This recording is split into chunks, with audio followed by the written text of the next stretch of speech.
Hello, friends. Good evening, and welcome back to this weekly market analysis program.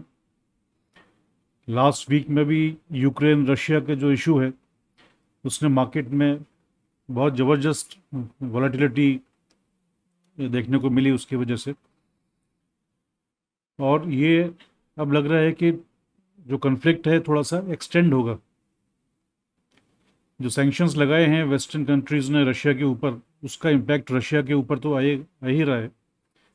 वहाँ पर interest rates भी बहुत उन्होंने अचानक बढ़ा दिए हैं और स्टॉक मार्केट उनका क्लोज्ड है, बंद है।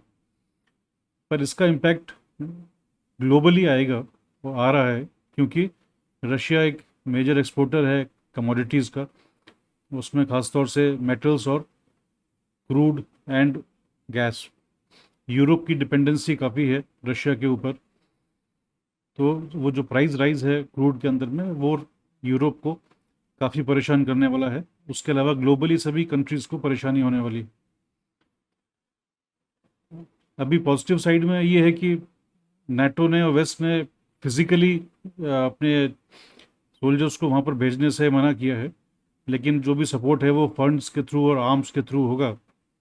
इसका मतलब एस्केलेशन तो नहीं होगा, लेकिन एक्सटेंशन होगा वॉर का, क्योंकि रशिया भी जिस पर्पज़ से उसने ये इन्विजन किया है वो अपने जियोपॉलिटिकल गोल्स जब तक अचीव नहीं कर लेगा तब तक वो छोड़ेगा नहीं उस टेरिटरी को। तो पॉसिबल है कि एक कन्फ्लिक्ट जोन बन जाए वो, लाइक सीरिया, जहाँ पर कि एक देश 2 या 3 हिस्सों में बटा हुआ हो, जहाँ पर अलग अलग फोर्सेस या सेक्शंस वो अपने इंटरेस्ट के लिए आपस में लड़ाई करते रहेंगे। वो अगर सिचुएशन बनती है तो उसका इम्पैक्ट ये क्रूड के ऊपर मैक्सिमम आएगा और मेटल्स के ऊपर में। तो हमने पहले भी बात किया था कि हमारा इंडियन इकोनॉमी में जो हमने बजट की जो अपनी कैलकुलेशन की है और फिजिकल डेफिसिट की कैलकुलेशन की है वो करंट $75 की प्राइस पर किया हुआ है। क्रूड अगर 100 के ऊपर रहता है एक्सटेंडेड पीरियड तो सारी कैलकुलेशंस गड़बड़ हो जाएंगी इंडिया की, और बहुत नेगेटिव इम्पैक्ट पड़ेगा इंडियन इकोनॉमी के ऊपर में। इन्फ्लेशन कंट्रोल से बाहर हो सकता है और फिजिकल डेफिसिट बढ़ने से गवर्नमेंट के पास इन्वेस्टमेंट के लिए, प्रोडक्टिव काम के लिए पैसा नहीं रहेगा, और उसकी वजह से आगे ग्रोथ इम्पैक्ट होगी।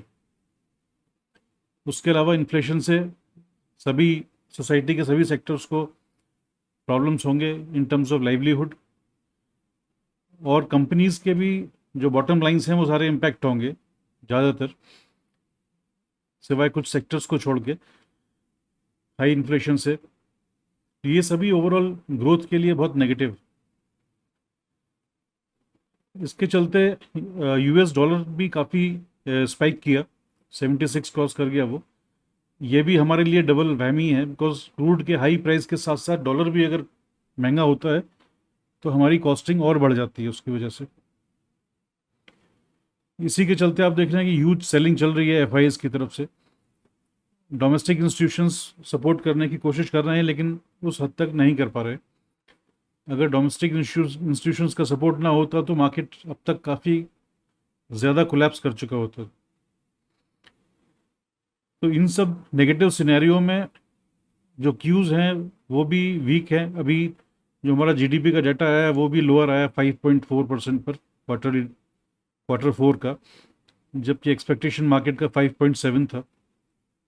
हालांकि पीएमआई फिगर्स जो हमारी हैं वो मैन्युफैक्चरिंग और सर्विसेज के लिए वो ठीक थे, पॉजिटिव थे। नेक्स्ट वीक इंडस्ट्रियल प्रोडक्शन के नंबर्स आएंगे। ओवरसीज क्यूज़ भी वीक है, डाउ और नैस्डैक भी लोअर सपोर्ट लेवल पर हैं, और इन्फ्लेशन और जियोपॉलिटिकल जो ये इशू है ये बहुत बड़ा कंसर्न है। इसीलिए विक्स हमारा जो है नीचे नहीं आ पा रहा है, वो कंटिन्यूस एक हाई लेवल पर बना हुआ है 27-28 के आसपास। तो मार्केट व्यू में ये क्लियर है कि अगर ये जो वॉर कंडीशन है उसकी वजह से चाहे सीज फायर कुछ समय के लिए हो भी जाए, अगर ऑयल नीचे नहीं आता तो ये बैड न्यूज़ है हमारे लिए और हमारी कंपनीज के वैल्यूएशंस के लिए। तो मार्केट डेफिनेटली काफ़ी नीचे के लेवल्स देखने के लिए तैयार हो जाएगा। ऐसे में हमको कॉशियस रहना है और ग्रेजुअल हमको एक्यूमुलेट करना है। अगर हमको जो फंड्स डिप्लॉय करने हैं तो कुछ चोजन सेक्टर्स में, जिसको अभी हम देखेंगे नेक्स्ट स्लाइड में। ज़्यादातर हम कोई ओवरनाइट पोजीशंस, रिस्की पोजीशंस नहीं लेके चलेंगे। निफ्टी टेक्निकली 200 डेमा से, जो एक्सपोनेंशियल मूविंग एवरेज है, उससे नीचे आ चुका है। 200 डेमा हमारा 16687 पे है और उससे हम काफ़ी नीचे आके क्लोज हो चुके हैं। जब भी ऐसा होता है तो फर्दर डाउनसाइड हमेशा आती है मार्केट के अंदर। तो जो नेक्स्ट सपोर्ट है हमारा वो 15,900 पे है निफ्टी पर, और अगर ये भी टूट जाता है तो फिर हम नीचे 15,200 तक के या 15,000 तक के लेवल्स भी हमारे लिए ओपन हो जाएंगे। तो इसलिए इसमें बहुत ज़्यादा एडवेंचरस होने की ज़रूरत नहीं है ऐसे मार्केट में।